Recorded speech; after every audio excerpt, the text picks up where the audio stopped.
Au nom du Père, du Fils et du Saint-Esprit, ainsi soit-il. C'est aujourd'hui l'ascension de notre Seigneur Jésus-Christ, c'est-à-dire nous fêtons le retour du Christ vers son Père. Ce retour qui annonce aussi, et qui est une joie pour nous, parce que ça annonce nous aussi notre retour futur au Père. Nous avons été créés pour Dieu, et nous retournerons à Dieu. Mais avant cela, nous le savons, et c'est la vie du Christ qui nous l'apprend, et c'est aussi pourquoi il reproche aux apôtres leur incrédulité face à sa résurrection.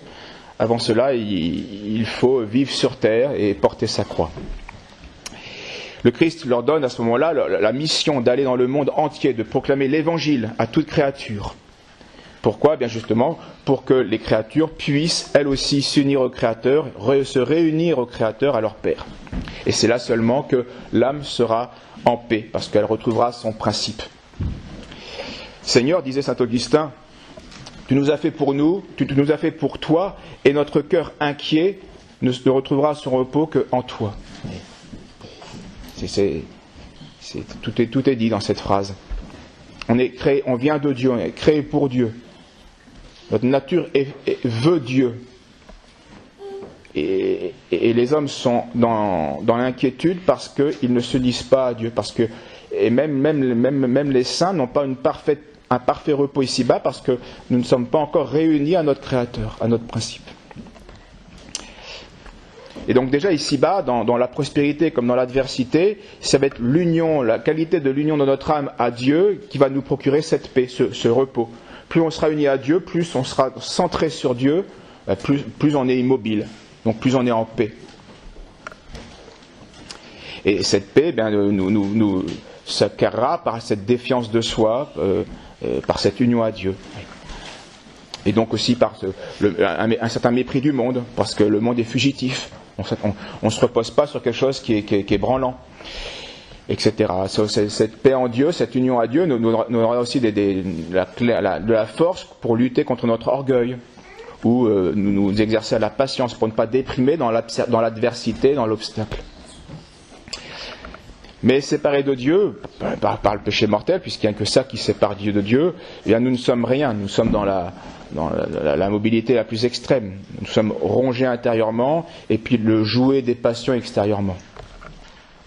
Mais unis à Dieu par une conscience pure, pénitente aussi, eh bien par la miséricorde divine, eh bien nous devenons ce que saint Paul, l'Écriture, appelle une nouvelle créature. On doit renaître, on doit être des nouvelles créatures. On est des créatures, mais pécheresses, il faut renaître, être une nouvelle créature. Saint Paul dit « Quiconque est en Jésus-Christ est une nouvelle créature ». Tout cela vient de Dieu qui nous a réconciliés avec lui par Jésus-Christ. Pour cela, il faut vivre donc unis à Dieu, c'est-à-dire dans l'amour de Dieu. Il n'y a que l'amour qui unit. Tout le reste, ce sont des liens imparfaits. Seul l'amour unit vraiment. Et pourquoi aimer le Christ ? Il est mort pour nous, justement pour attirer notre amour. Mort pour nous, afin, dit toujours saint Paul, afin que ceux qui vivent ne vivent plus pour eux-mêmes, mais pour celui qui est mort et ressuscité pour eux, pour nous. Donc, est donc une créature nouvelle, celui qui va d'abord recevoir cette bonne nouvelle, savoir que Jésus-Christ est mort et ressuscité pour nous, et celui ensuite qui croyant à cette bonne nouvelle, eh bien, veut être une nouvelle créature de Christ, donc demande le baptême, et il n'y a pas que le baptême, et ensuite toute la vie chrétienne doit suivre ce baptême. Parce que croire, c'est pas seulement soumettre son intelligence, c'est aussi donner son cœur. Et c'est ça qui souvent pose problème. Croire, entre guillemets, c'est facile. Donner son cœur. Et c'est ça, il n'y a que ça qui nous sauvera. C'est l'amour qui unit à Dieu. C'est pas la foi, même si la foi est déjà une certaine union de notre intelligence à Dieu, évidemment. Donc celui qui ne croit pas ne donne pas son cœur à Dieu. Il garde son cœur pour lui-même. Et en fait, il ne le garde pas pour lui-même. Il va soit le livrer aux démons, soit à la chair, soit au monde. Donc celui-là sera condamné, évidemment. Celui qui ne croit pas, celui qui ne donne pas son cœur à Dieu est condamné. Ensuite, l'Évangile nous donne les signes qui accompagneront ceux qui auront cru. Alors au sens littéral, eh bien, il s'agit évidemment de dons miraculeux qui avaient été donnés par Dieu aux premières générations chrétiennes pour favoriser la conversion des infidèles. Évidemment, la révolution du Christ est telle, le message est si à contre-courant qu'il fallait évidemment que la force divine se manifeste d'une manière ou d'une autre, surtout dans les débuts. Ces signes, c'est vrai, ont cessé de manière assez générale, même si on le retrouve dans telle ou telle vie de saint, de manière générale, ces dons ont cessé. Et ils ont cessé parce qu'on le fait la même chose lorsque nous sommes au jardin. On met un tuteur lorsque la plante est fragile. Lorsque la plante a bien pris racine et qu'elle se tient bien par elle-même, eh bien, on enlève le tuteur. Les miracles sont des tuteurs. Et au début de la vie de l'Église, les tuteurs étaient absolument nécessaires. Mais ces signes qui vont accompagner ceux qui auront cru, eh bien, même si au sens littéral se sont affaiblis ou ont disparu en partie, eh bien, restent vrais et restent présents au sens spirituel. Dieu continue à donner ses dons dans le sens spirituel à ceux qui croient. Ils chasseront les démons, ils parleront des langues nouvelles, ils saisiront un serpent ou boiront quelques poisons sans aucun dommage. Tout cela est vrai, nous allons le voir au sens spirituel. Ils apposeront les mains et les infirmes seront guéris. Alors, c'est pas le don de guérison, ça c'est rare, c'est Saint Curé d'Ars, d'autres saints en l'ont eu, mais au sens spirituel, ça reste vrai de tout chrétien. C'est-à-dire que si nous renonçons, si nous sommes des nouvelles créatures, si nous renonçons et nous luttons, nouvelles créatures en Dieu, ça veut dire que nous luttons contre les esprits mauvais, contre les serpents, contre ces infestations diaboliques, contre leurs tentations, contre tous les poisons qu'il veut nous faire boire. Et à ce moment-là, eh bien, cela ne nous fait aucun dommage. Et nous parlons des langues nouvelles parce que nous sommes capables de louer Dieu. C'est ça le canticum novum dont parlaient les psaumes. Un cantique nouveau qui plaise à Dieu. C'est le cantique de l'amour. Celui qui a donné son cœur à Dieu, qui croit. Voilà les effets de ceux qui sont à Dieu. Les mains sur les malades pour les guérir, les mains, vous savez, dans cette écriture, c'est le symbole des bonnes œuvres, enfin des actions.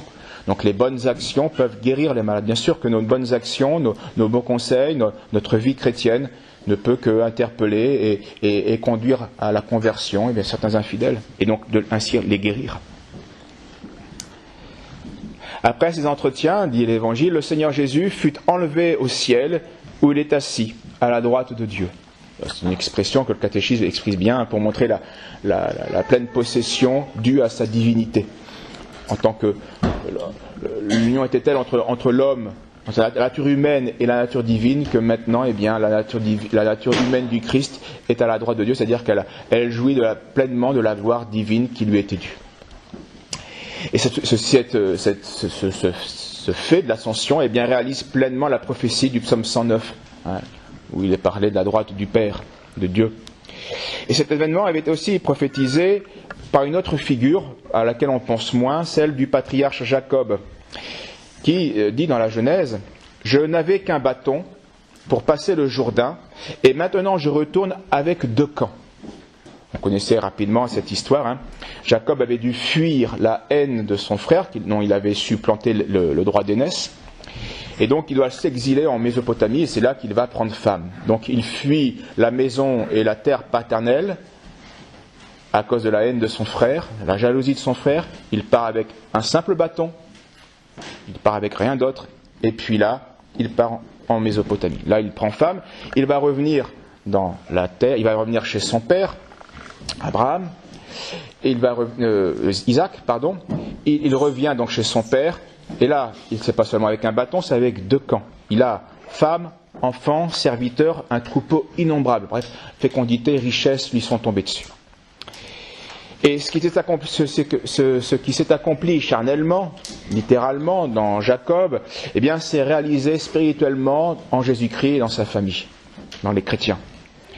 Jésus-Christ, exilé aussi, tué par la haine des Juifs, ses frères, eh bien, va mort sur la croix, et va revenir à son Père, glorifié, va revenir à la vraie patrie avec lui aussi femme et enfant, c'est-à-dire avec Marie et avec tous les élus du ciel, les futurs élus du ciel, les chrétiens, ceux qui donnent leur cœur à Dieu, ceux qui croient, ceux qui seront baptisés. Ceci par grâce. Et tout cela a commencé comme pour Jacob par un simple bâton. Le bâton c'est le bois c'est la croix. Le Christ est parti avec simplement son bâton et il revient avec toute une famille, avec 1000 richesses qui lui sont dues. Donc c'était bien l'œuvre de la croix et l'œuvre aussi de la glorification, de la résurrection du Christ qui était là manifestée par cet événement dans la vie du patriarche. On a ce même phénomène parce que la croix est un tel mystère qu'il est constamment présent de manière plus ou moins voilée dans la Sainte Écriture. On a ce même événement avec un événement plus connu, c'est celui du combat entre David et Goliath.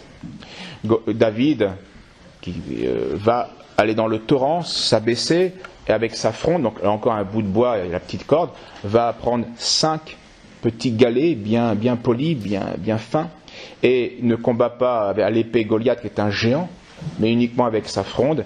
Il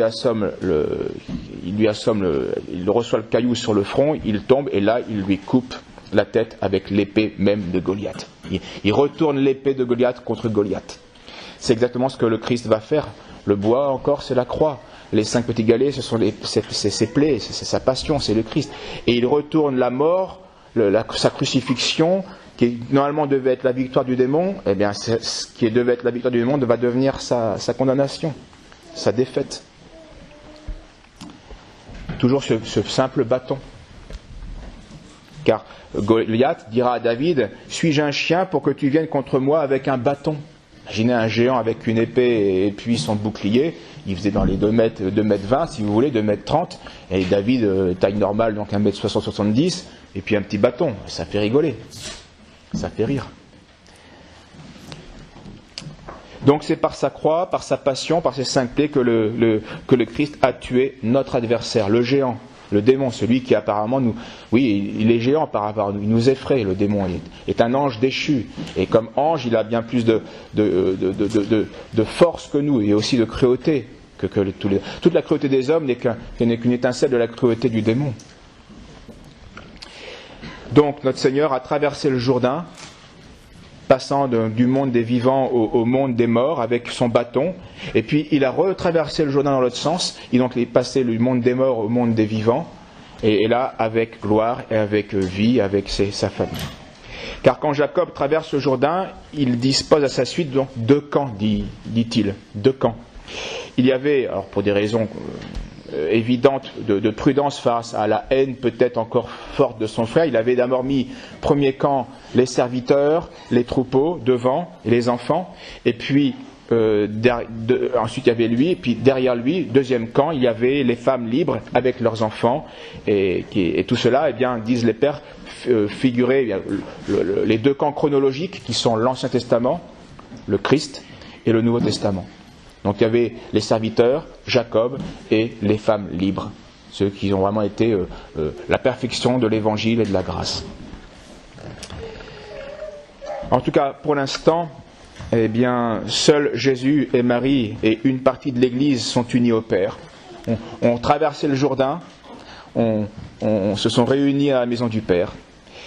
Nous, eh bien, nous ne sommes pas encore arrivés à la maison du Père, mais c'est notre ferme espérance, eh bien, qu'il nous aide à les suivre et à parvenir, eh bien, jusqu'au ciel, notre patrie, de nous réunir à notre Père qui soit béni dans tous les siècles. Amen. Au nom du Père, du Fils et du Saint-Esprit, ainsi soit-il.